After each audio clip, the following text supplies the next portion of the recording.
সম্মানিত ভিউয়ার্স, আসসালামু আলাইকুম। বিনা পরোয়ানায় গ্রেফতার অথবা বিনা ওয়ারেন্টে গ্রেফতার, অ্যারেস্ট উইদাউট ওয়ারেন্ট। যদিও ফৌজদারি কার্যবিধির বিভিন্ন ধারার ক্ষমতা বলে পুলিশ কোনো ব্যক্তিকে বিনা ওয়ারেন্টে গ্রেফতার করতে পারে, তবুও আমরা বিনা ওয়ারেন্টে বা পরোয়ানায় গ্রেফতার বলতে 54 ধারাকে বুঝি, যা আমাদের কাছে অথবা বাংলাদেশের সকল মানুষের কাছে 54 নামে পরিচিত। বিনা পরোয়ানায় পুলিশ কোনো ব্যক্তিকে কখন গ্রেফতার করতে পারে তা ফৌজদারি কার্যবিধির 54, 55 ও 57 ধারায় বলা হয়েছে। এছাড়া ফৌজদারি কার্যবিধির 151 ধারা অনুসারে আমলযোগ্য অপরাধের ষড়যন্ত্রের ক্ষেত্রে পুলিশ প্রয়োজনে ম্যাজিস্ট্রেটের আদেশ ব্যতীত কোনো ব্যক্তিকে অথবা এই ষড়যন্ত্রকারী ব্যক্তিকে গ্রেফতার করতে পারে।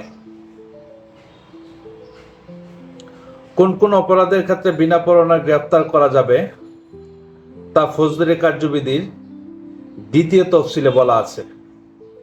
ফৌজদারি কার্যবিধির 4-চ ধারা অনুসারে আমলযোগ্য অপরাধের ক্ষেত্রে 2য় তফসিল অথবা বলবৎ অন্য কোনো আইন অনুসারে কোনো পুলিশ কর্মকর্তা বিনা পরোয়ানায় গ্রেফতার করতে পারে। ফৌজদারি কার্যবিধির 54 ধারা মতে পুলিশ ম্যাজিস্ট্রেটের আদেশ ব্যতীত এবং বিনা পরোয়ানায় নিম্নলিখিত 9টি ক্ষেত্রে কোনো ব্যক্তিকে গ্রেফতার করতে পারে। 1.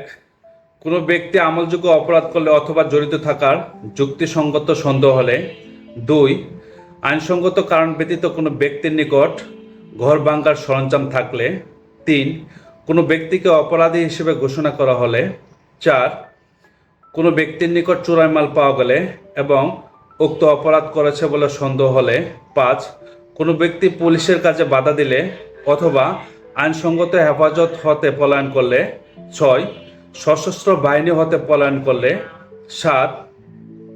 বাংলাদেশের বাইরে বাংলাদেশের আইনে আমলযোগ্য অপরাধ করলে। 8. কোনো মুক্তিপ্রাপ্ত আসামি ফৌজদারি কার্যবিধির 565(3) ধারা ভঙ্গ করলে। 9. যে ব্যক্তিকে গ্রেফতারের জন্য অনুরোধ করা হয়েছে। আপনারা জানেন, আমাদের দেশে 1974 সালের বিশেষ ক্ষমতা আইন এবং ফৌজদারি কার্যবিধির 54 ধারা কালো আইন হিসেবে পরিচিত, কারণ উভয় আইনে পুলিশকে বিনা পরোয়ানায় গ্রেফতারের ক্ষমতা দেওয়া হয়েছে, যার মাধ্যমে পুলিশ ক্ষমতার অপব্যবহার করে। 54 ধারায় একজন পুলিশ কর্মকর্তা গ্রেফতার করার কোনো কারণ গ্রেফতারকৃত ব্যক্তিকে জানাতে বাধ্য না, যা আমাদের সংবিধানের 33-1 অনুচ্ছেদের পরিপন্থী। সংবিধানের 33-1 অনুচ্ছেদ অনুযায়ী গ্রেফতারকৃত কোনো ব্যক্তিকে যথাশীঘ্র সম্ভব গ্রেফতারের কারণ না জেনে তাকে আটক রাখা যাবে না। এছাড়া প্রায় পুলিশ হেফাজতে নির্যাতন এবং মৃত্যুর কথা শোনা যায়। ফৌজদারি কার্যবিধির 166 ধারার অধীন রিমান্ডে নিয়ে গ্রেফতারকৃত ব্যক্তির নিকট হতে পুলিশ নৃশংস পদ্ধতিতে সত্য সংগ্রহ করে, যার ফলে পুলিশ হেফাজতে অনেক ব্যক্তির মৃত্যুর ঘটনা শোনা যায়। ব্লাস্ট ভার্সেস বাংলাদেশ 55 DLR 363 মামলায় হাইকোর্ট বিভাগ ফৌজদারি কার্যবিধির 55 ও 166 ধারাকে সংবিধানের 27, 31, 32 এবং 35 অনুচ্ছেদের সঙ্গে অসামঞ্জস্য বলে উক্ত ধারা দুটিকে সংশোধন করার জন্য সুপারিশ করেন।